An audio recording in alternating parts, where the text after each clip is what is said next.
Grimm's Household Tales, translated by Margaret Hunt, read by Paul Martin. This audiobook and its underlying text is in the public domain. Number 69, Jorinda and Joringel. There was once an old castle in the middle of a large and thick forest, and in it an old woman who was a witch dwelt all alone. In the daytime she changed herself into a cat or a screech owl, but in the evening she took her proper shape again as a human being. She could lure wild beasts and birds to her, and then she killed and boiled and roasted them. If anyone came within 100 paces of the castle, he was obliged to stand still and could not stir from the place until she bade him be free. But whenever an innocent maiden came within this circle, she changed her into a bird and shut her up in a wickerwork cage, and carried the cage into a room in the castle. She had about 7,000 cages of rare birds in the castle. Now there was once a maiden who was called Jorinda, who was fairer than all other girls. She and a handsome youth named Joringel had promised to marry each other. They were still in the days of betrothal, and their greatest happiness was being together. One day, in order that they might be able to talk together in quiet, they went for a walk in the forest. "Take care," said Joringel, "that you do not go too near the castle." It was a beautiful evening. The sun shone brightly between the trunks and the trees into the dark green of the forest, and the turtle doves sang mournfully upon the young boughs of the birch trees. Jorinda wept now and then. She sat down in the sunshine and was sorrowful. Joringel was sorrowful too. They were as sad as if they were about to die. Then they looked around them, and were quite at a loss, for they did not know by which way they should go home. The sun was still half above the mountain and half set. Joringel looked through the bushes and saw the old walls of the castle close at hand. He was horror-stricken and filled with deadly fear. Jorinda was singing, "My little bird with the necklace red sings sorrow, sorrow, sorrow. He sings that the dove must soon be dead. Sings sorrow, sore, jug, jug, jug." Joringel looked for Jorinda. She was changed into a nightingale and sang jug, jug, jug.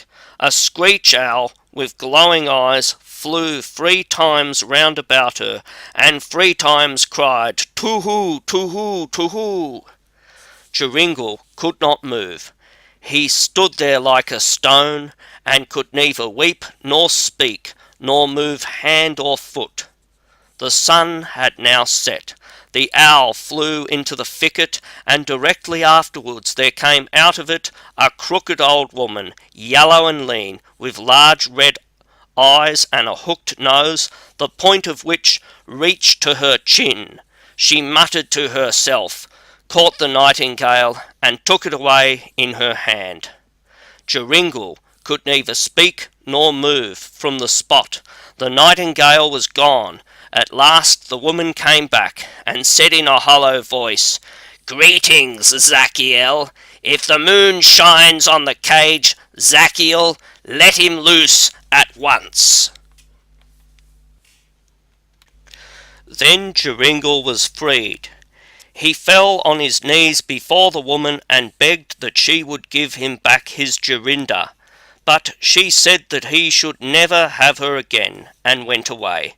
He called, he wept, he lamented, but all in vain. "Ah, what is to become of me?" Joringel went away, and at last came to a strange village. There he kept sheep for a long time. He often walked round and round the castle, but not too near it.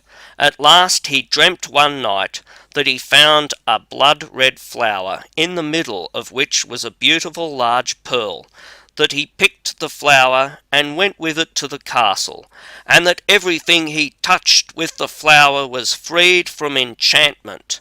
He also dreamt that by means of it he recovered his Jorinda. In the morning, when he awoke, he began to seek over hill and dale if he could find such a flower. He sought until the 9th day, and then early in the morning he found the blood-red flower. In the middle of it there was a large dewdrop, as big as the finest pearl. Day and night he journeyed with this flower to the castle. When he was within 100 paces of it, he was not held fast, but walked on to the door. Joringel was full of joy. He touched the door with the flower, and it sprang open. He walked in through the courtyard and listened for the sound of the birds. At last he heard it. He went on and found the room from which it came, and there the witch was feeding the birds in the 7,000 cages. When she saw Joringel, she was angry, very angry, and scolded and spat poison and gall at him, but she could not come within 2 paces of him. He did not take any notice of her, but went and looked at the cages with the birds. But there were many 100 nightingales. How was he to find his Jorinda again? Just then he saw the old woman quietly take away a cage with a bird in it and go towards the door. Swiftly he sprang towards her, touched the cage with the flower, and also the old woman.